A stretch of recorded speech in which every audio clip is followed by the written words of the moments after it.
I've been reading Saidiya's book. I haven't been able to put it down, and I wanted to talk to you about it. Unfortunately, um, well, let's just say this.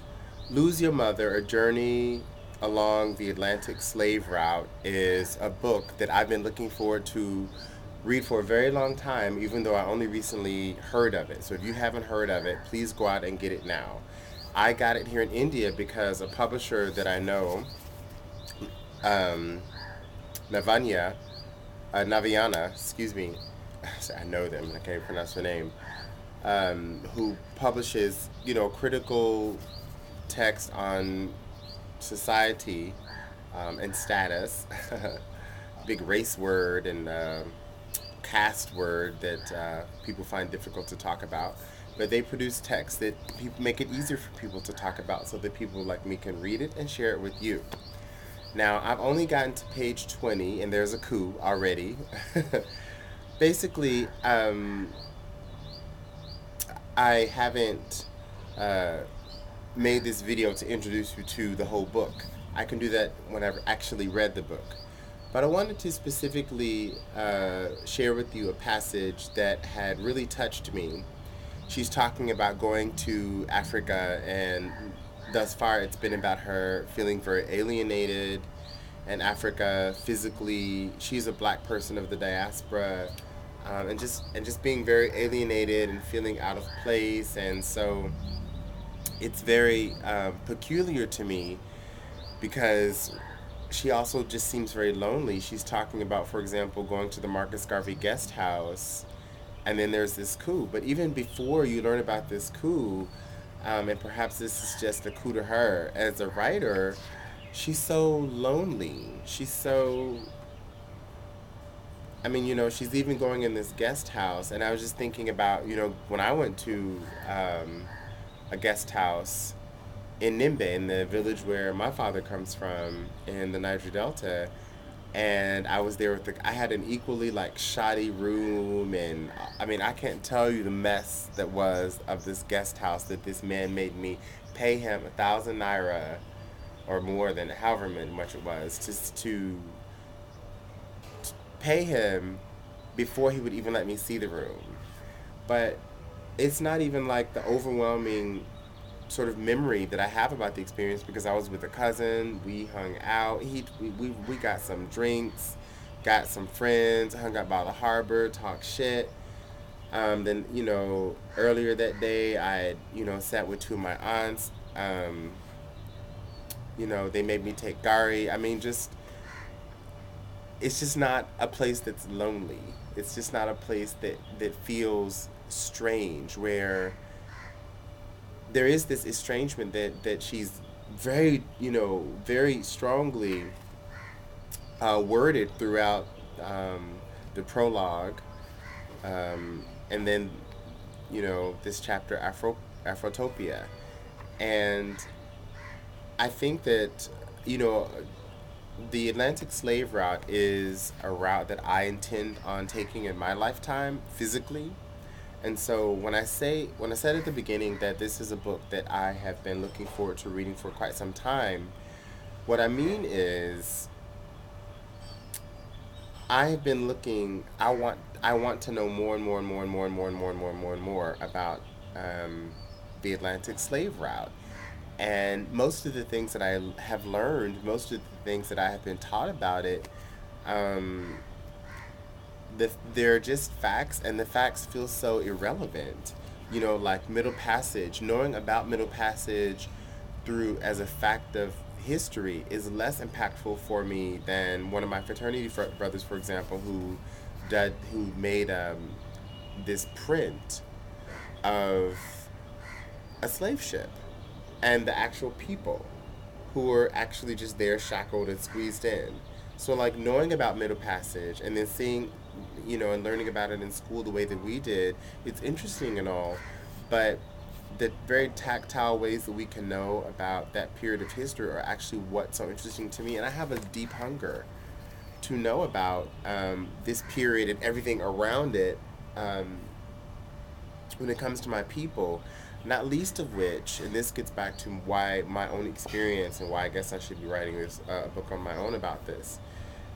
It's because not only am I a descendant, just like Saidiya, of the diaspora, a child of slaves, but I'm also a child of African slaves. So slaves, part of my family in Nigeria, parts of that family were slaves. Now here's the tricky part: the two sides of my family were very different kinds of slaves, because there were slaves.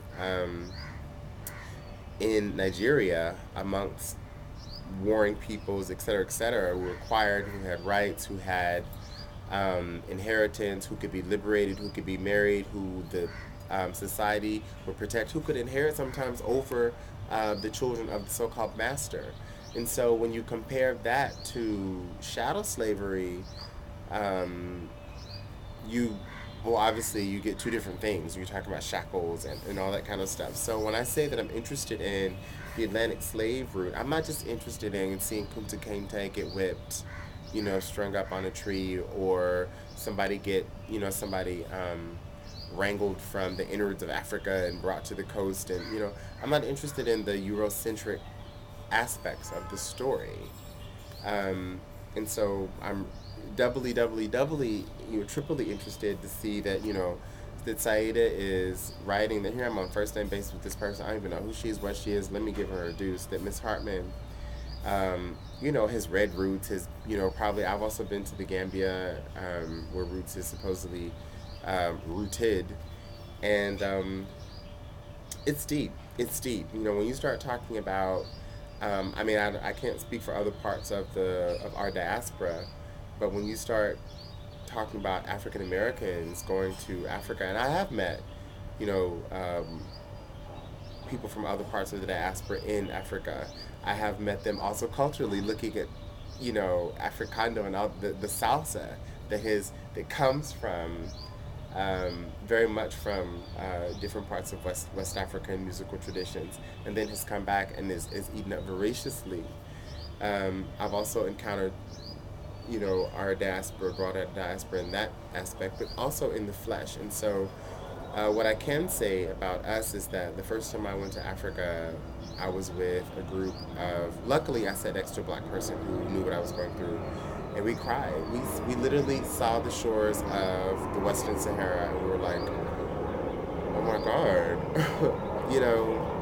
So when I say the Atlantic slavery, it's something that it's such a dynamic period of history that you think that there would be sci-fi and history, like talking about Back to the Future.